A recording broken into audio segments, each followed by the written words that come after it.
ವಿಜಯಪುರ ನಗರ ಶಾಸಕ ಬಸನಗೌಡ ಪಾಟೀಲ್ ಯತ್ನಾಳ್ ಉಚ್ಚಾಟನೆ ಬಳಿಕ ಮೊದಲ ಬಾರಿಗೆ ವಿಜಯಪುರದಲ್ಲಿ ಬಿಜೆಪಿ ರಾಜ್ಯಾಧ್ಯಕ್ಷ ಬಿವೈ ವಿಜಯೇಂದ್ರ ನೇತೃತ್ವದ ಜನಾಕ್ರೋಶ ಯಾತ್ರೆ ಗಮನ ಸೆಳೆದಿದೆ.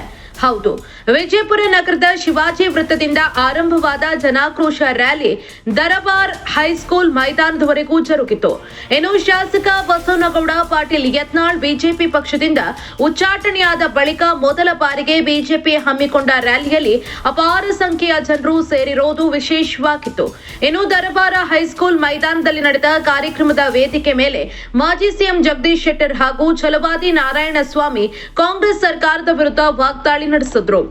ಹೋಗಿದೆ, ಕಾನೂನು ಸುವ್ಯವಸ್ಥೆ ಹದಗೆಟ್ಟು ಹೋಗಿದೆ, ಭ್ರಷ್ಟಾಚಾರ ಪ್ರತಿಯೊಂದು ಇಲಾಖೆಯಲ್ಲಿ. ಇವತ್ತು ಎಲ್ಲಿವರೆಗೆ ಅಂದ್ರೆ ನಾವು ಹೇಳೋದು ಬೇಡ, ಭಾರತೀಯ ಜನತಾ ಪಾರ್ಟಿಯವರು ಸಿದ್ದರಾಮಯ್ಯನವರಿಗೆ ಆರ್ಥಿಕ ಏನೊಂದು ಅಸಿಸ್ಟ್ ಮಾಡ್ತಾರೆ, ಅಡ್ವೈಸರ್ ನಮ್ಮ ಬಸವರಾಜ ರಾಯರೆಡ್ಡಿ ಅವರು ಇತ್ತೀಚೆಗೆ ಒಂದು ಹೇಳಿಕೆಯನ್ನು ಕೊಟ್ಟರು.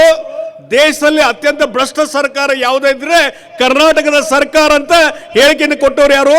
ಬಸವರಾಜ ರಾಯರೆಡ್ಡಿ ಅವರು. ರಾಜ್ಯ ಸರ್ಕಾರದ ಭ್ರಷ್ಟಾಚಾರ, ಬೆಲೆ ಏರಿಕೆ, ಜನರನ್ನ ಒಡೆಯತಕ್ಕಂಥದ್ದು, ಇದು ಎಷ್ಟು ಹೇಳಿದ್ರೂ ನಮಗೆ ಸಾಲದು. ಮಾನ್ಯ ಬಂಧುಗಳೇ, ನನಗಿದು ಪುಣ್ಯ ಭೂಮಿ. ಯಾಕೆಂದ್ರೆ ಗೋಲ್ ಗುಂಬಸ್ ಇದೆಲ್ಲ ಅದಕ್ಕಲ್ಲ.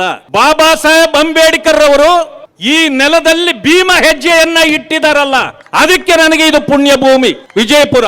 ಇಲ್ಲಿ ಬಾಬಾ ಸಾಹೇಬ್ ಅಂಬೇಡ್ಕರ್ ಅವರು ಬಂದು ಜನರಿಗೆ ನ್ಯಾಯ ಕೊಡಿಸ್ತಕ್ಕಂಥದ್ದು, ನ್ಯಾಯಾಲಯದಲ್ಲಿ ಹೋರಾಟ ಮಾಡಿ ಹೋಗಿರ್ತಕ್ಕಂಥದ್ದು. ಮಾತೆತ್ತಿದ್ರೆ ಸಾಕು. ಏನು ಅಂಬೇಡ್ಕರ್ ಅವರ ಬಗ್ಗೆ ಮಾತಾಡಿದ್ದೆ ಕಾಂಗ್ರೆಸ್. ಸಂವಿಧಾನ ಹಿಡ್ಕೊಂಡು ತಿರುಗಿಸಿದ್ದೆ ಬುಡಬುಡಿಕೆ ತರ. ಆದ್ರೆ ಹೇಳ್ರಿ, ರಾಹುಲ್ ಗಾಂಧಿ ಅವರು ಹೇಳ್ತಾರೆ ಸ್ವಾತಂತ್ರ್ಯ ಬಂದ ಮೇಲೆ ಬಂದಿದ್ದಲ್ವಂತೆ ಸಂವಿಧಾನ. ಅಂದ್ರೆ ಬಾಬಾ ಸಾಹೇಬ್ ಅಂಬೇಡ್ಕರ್ ಬರ್ದಿದ್ದಲ್ಲ, 1000 ವರ್ಷದ ಹಿಂದೆನೆ ಬರ್ದಿದ್ರಂತೆ. ಆವಾಗ ಈ ರಾಹುಲ್ ಗಾಂಧಿ ಹುಟ್ಟಿದ್ರಂತೆ. ಇದು ಸತ್ಯನಾ? ಬಾಬಾ ಸಾಹೇಬರಿಗೆ ನೀವು ಅಪಮಾನ ಮಾಡ್ತಾ ಇರ್ತಕ್ಕಂಥದ್ದಲ್ವಾ ಇದು? ದಲಿತರಿಗೆ ಮೋಸ ಮಾಡ್ತಾ ಇರ್ತಕ್ಕಂಥದ್ದಲ್ವಾ ಇದು? ಒಂದು ಕಡೆ ಮಾತಾಡ್ತೀರಿ ದಲಿತರನ್ನು ರಕ್ಷಣೆ ಮಾಡೋಕು ನಾವೇ ಅಂತ. 42,000 ಕೋಟಿ SCPT SP ಹಣ ಕೊಟ್ಟಿದ್ದೀನಿ ಅಂತೇಳಿ ಬೊಗಳ್ತಿರಲ್ಲ, ಮಾತಿಗೆ ಎಲ್ಲಿ ಕೊಟ್ಟಿದ್ದೀರಿ? ಕೇವಲ 7,000 ಕೋಟಿ ಕೊಟ್ಟು ಎಲ್ಲರಿಗೂ ಕೊಡ್ತಕ್ಕಂತ ಗ್ಯಾರಂಟಿಗಳನ್ನ ನೀವು ದಲಿತರಿಗೆ ಕೊಡ್ಲೇ ಇಲ್ಲ. ಇನ್ನು ದರಬಾರ್ ಹೈಸ್ಕೂಲ್ ಮೈದಾನದಲ್ಲಿ ನಡೆದ ಜನಾಕ್ರೋಶ ಬಹಿರಂಗ ಸಮಾವೇಶಕ್ಕೆ ಚಾಲನೆ ನೀಡಿದ ಬಿವೈ ವಿಜಯೇಂದ್ರ ಅಹಿಂದ ಹೆಸರು ಹೇಳಿಕೊಂಡು ಅಧಿಕಾರ ನಡೆಸ್ತಾ ಇರೋ ಸಿಎಂ ಮುಸ್ಲಿಮರಿಗೆ ಗುತ್ತಿಗೆಯಲ್ಲಿ ರಿಸರ್ವೇಶನ್ ಕೊಡ್ತೇವೆ ಎನ್ನುತ್ತಾರೆ. ಸಿದ್ದರಾಮಯ್ಯ, ನೀವು ರಾಜ್ಯದ ಮುಖ್ಯಮಂತ್ರಿಯೋ ಅಥವಾ ಮುಸ್ಲಿಂ ಮುಖ್ಯಮಂತ್ರಿಯೋ ಅಂತ ಸಿದ್ದರಾಮಯ್ಯ ವಿರುದ್ಧ ಹರಿಹಾಯ್ದ್ರು.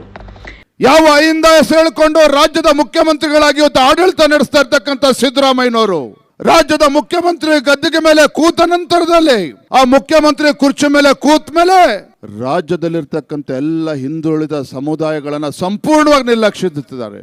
ರಾಜ್ಯದಲ್ಲಿರ್ತಕ್ಕಂಥ ಹಿಂದುಳಿದ ಸಮುದಾಯಗಳನ್ನ ಸಂಪೂರ್ಣವಾಗಿ ಮರೆತು ಕೇವಲ ಅಲ್ಪಸಂಖ್ಯಾತರು ಮುಸಲ್ಮಾನರಿಂದ ಹೋಗ್ತಕ್ಕಂಥ ಕೆಲಸವನ್ನ ಮಾಡ್ತಾ ಇದ್ದಾರೆ ಕಾಂಗ್ರೆಸ್ ಅವರು, ಸಿದ್ದರಾಮಯ್ಯನವರು.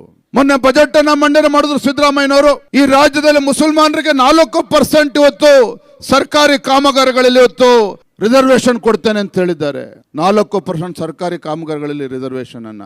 ಯಾವ ಬಡವರು ಮುಸಲ್ಮಾನರಲ್ಲಿ ಇರ್ತಕ್ಕಂಥ ಬಡ ಹೆಣ್ಮಕ್ಳಿಗೆ 50,000 ರೂಪಾಯಿ ಮದುವೆಗೋಸ್ಕರ ಕೊಡ್ತೇವೆ ಅಂತ ಹೇಳ್ತಾರೆ.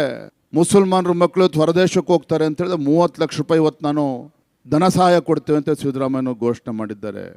ಯಾಕೆ ಸಿದ್ದರಾಮಯ್ಯನವರೇ, ಇವತ್ತು ನೀವು ರಾಜ್ಯದ ಮುಖ್ಯಮಂತ್ರಿಗಳು ಅಥವಾ ಮುಸಲ್ಮಾನರಿಗಷ್ಟೇ ಮುಖ್ಯಮಂತ್ರಿಗಳು? ಕೇವಲ ಮುಸಲ್ಮಾನರಿಗೆ ಮುಖ್ಯಮಂತ್ರಿ ರೀತಿ ವರ್ತನೆ ಮಾಡ್ತಿದ್ದೀರಲ್ಲ ನೀವು ಸಿದ್ದರಾಮಯ್ಯನವರೇ.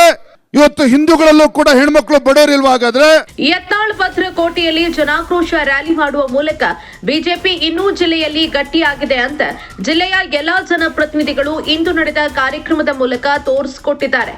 ಮುಂಬರುವ ದಿನಗಳಲ್ಲಿ ಯತ್ನಾಳ್ ಉಚ್ಚಾಟನೆ ಬಿಜೆಪಿ ಪಕ್ಷದ ಮೇಲೆ ಯಾವ ರೀತಿ ಪರಿಣಾಮ ಬೀರುತ್ತೆ ಅನ್ನೋದನ್ನ ಕಾದ್ ನೋಡಬೇಕಿದೆ. ಮಂಜು ಕಲಾಲ, ಪಬ್ಲಿಕ್ ನೆಕ್ಸ್ಟ್, ವಿಜಯಪುರ.